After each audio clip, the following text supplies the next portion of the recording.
tous, très heureux de vous retrouver pour votre super top 5 du jour, direction l'hippodrome de Mêlée-du-Maine ce mercredi 2 octobre avec au programme le Grand Prix Anjou-Maine, un groupe 3 pour trotteurs de 5 à 11 ans qui vont en découdre sur les 2875 mètres avec 2 poteaux de départ et quelques champions en piste.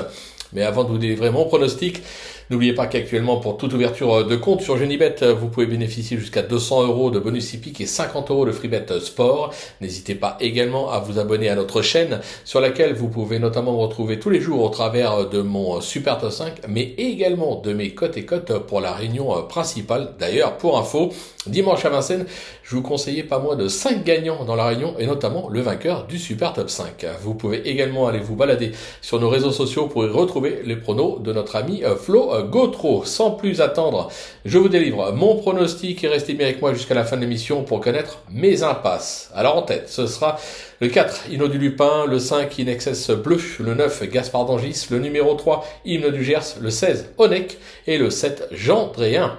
On passe sur l'analyse. Allez, c'est parti avec ma pépite, le 4, Hino du Lupin. Bon, j'invente rien. Dernièrement, pour sa rentrée, ce champion de Jean-Paul Marmion devait rendre 50 mètres. Mission impossible. Cette sortie va lui avoir permis de peaufiner sa forme pour cet engagement au papier. C'est le cheval à battre de la course. Mon coup de cœur, le 5, Inexcess Bleu, qui est l'ennemi public numéro 1 d'Hino du Lupin. C'est l'un des fers de lance de l'entraînement de Laurent-Claude Abrivard. Alors oui, dernièrement, on pouvait s'attendre un petit peu mieux de sa part dans le Grand Prix du Centre-Est, mais le condamné serait une erreur. Il a dû être affûté pour ce bel engagement. Je vais le racheter en grande confiance. Pour mon bruit d'écurie, le numéro 9, Gaspard d'Angis, qui est revenu au mieux, comme l'atteste son récent succès acquis dans le Grand Prix du Centre-Est, justement. Ce vainqueur du GNT 2023, ainsi que de sa finale, est tout aussi performant corde à droite, même avec 25 mètres de handicap. Je pense qu'il est encore capable de faire parler de lui. Pour mon repéré, ce sera le 3, Hymne du Gers.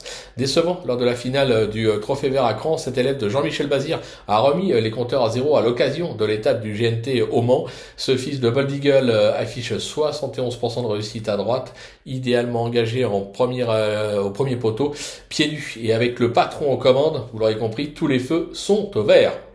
Pour mon coup de poker, une vieille connaissance, le 16 Onec, qui n'est plus à présenter bien évidemment, notamment vainqueur de l'Elite Club 2023. Ce champion entraîné par Philippe Allaire aurait probablement préféré évoluer sur plus court, mais attention, il affiche 100% de réussite corde à droite. Décidé, il peut tout simplement s'imposer. Ma petite trouvaille, le 7 Gendréen, qui a certes plutôt déçu ces derniers temps, mais à sa décharge, il ne trouvait pas des tâches faciles avec des mètres à rendre. Il est ce mercredi idéalement engagé au premier poteau. Décidé, il est tout à fait capable de se réhabiliter. Du côté de mes impasses, je vais tenter la Fine Pearl of Love qui collectionne les échecs cette année et semble nettement en dessous en valeur face à une telle opposition. Je vais également et sans surprise écarter le 14 Idéal du Chêne, un véritable crack sous la selle qui est ici pour peaufiner sa forme en vue du futur meeting d'hiver de Vincennes. Voilà, tout est dit, ou presque. Maintenant, c'est à vous de jouer.